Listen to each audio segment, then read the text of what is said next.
இன்றைக்கி குக்கரில் பாசிப்பருப்பு பாயாசம் தான் பண்ண போகிறோம். எப்படி பண்ணுறதுன்னு பார்க்கலாமா?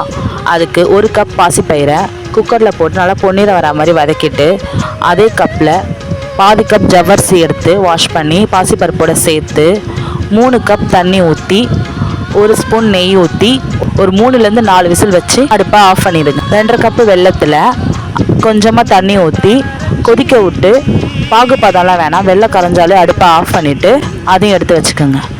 இப்போது அந்த பாசிப்பருப்பு ஜவ்வரிசி நல்லா வெந்திருக்கும். அது கூட இந்த வெள்ளை கரைச்சலையும் ஊற்றிட்டு, அப்புறம் 2 கப் தேங்காய் பால் அதையும் ஊற்றிட்டு நல்லா மிக்ஸ் பண்ணி விட்டு 2 கொதிக்க விடுங்க.